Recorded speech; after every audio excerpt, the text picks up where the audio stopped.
A month ago today, I stood there, 90 degrees south, the top of the bottom of the world, the geographic South Pole, and I stood there beside two very good friends of mine, Richard Weber and Kevin Vallely.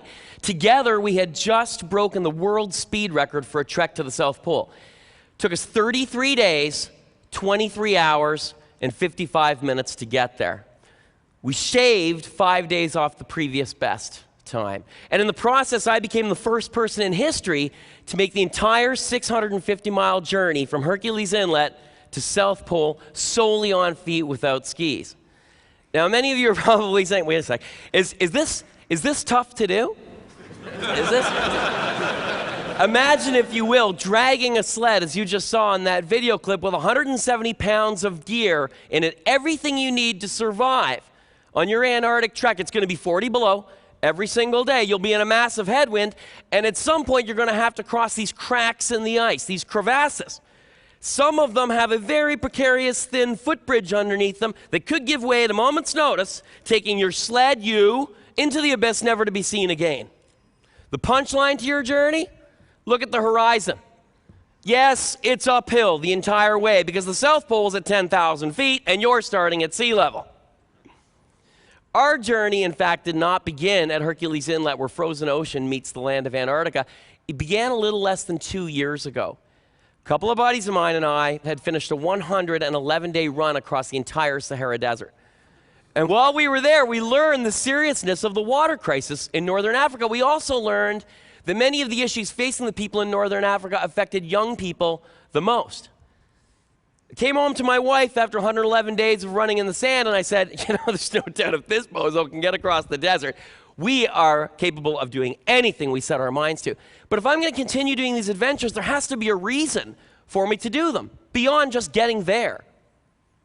Around that time, I met an extraordinary human being, Peter Thum, who inspired me with his actions. He's trying to find and solve water issues, the crisis around the world. His dedication inspired me to come up with this expedition, a run to the South Pole, where with an interactive website, I would be able to bring young people, students, and teachers from around the world on board the expedition with me as active members. So we would have a live website that every single day of the 33 days, we would be blogging, telling stories of, depleted ozone, forcing us to cover our faces, or we will burn. Crossing miles and miles of sastrugi, frozen ice snowdrifts that could be hip deep. I'm telling you, crossing these things with a 170-pound sled, that sled may as well have weighed 1,700 pounds, because that's what it felt like. We were blogging to this live website daily to these students that were tracking us as well, about 10-hour trekking days, 15-hour trekking days, sometimes 20 hours of trekking daily to meet our goal. We'd catch cat naps at 40 below on our sled, incidentally. In turn, students, people from around the world would ask us questions. Young people ask the most amazing questions. One of my favorite. It's 40 below. You got to go to the bathroom. Where are you going to go and how are you going to do it? I'm not going to answer that, but I will answer some of the more popular questions. Where do you sleep?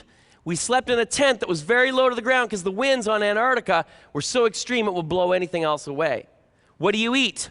One of my favorite dishes on expedition, butter and bacon. It's about 1 million calories. We were burning about 8,500 a day, so we needed it. How many batteries do you carry for all the equipment you have? Virtually none. All of our equipment, including film equipment, was charged by the sun. And do you get along? I certainly hope so, because at some point or another on this expedition, one of your teammates is going to have to take a very big needle and put it in an infected blister and drain it for you. But seriously, we did get along because we had a common goal of wanting to inspire these young people. They were our teammates. They were inspiring us. The stories we were hearing got us to the South Pole. The website worked brilliantly as a two-way street of communication. Young people in northern Canada, kids in an elementary school, dragging sleds across the schoolyard pretending they were Richard, Ray, and Kevin. Amazing. We arrived at the South Pole. We huddled into that tent, 45 below that day. I'll never forget it. We looked at each other with these looks of disbelief at what we had just completed. And I remember looking at the guys thinking, what do I take from this journey? Seriously. That I'm this uber endurance guy? As I stand here today talking to you guys, I've been running for the grand sum of 5 years, and a year before that, I was a pack-a-day smoker, living a very sedentary lifestyle. What I take from this journey, from my journeys, is that in fact, within every fiber of my belief standing here, I know that we can make the impossible possible. I'm learning this at 40. Can you imagine? Seriously, can you imagine? I'm learning this at 40 years of age. Imagine being 13 years old, hearing those words and believing it. Thank you very much. Thank you.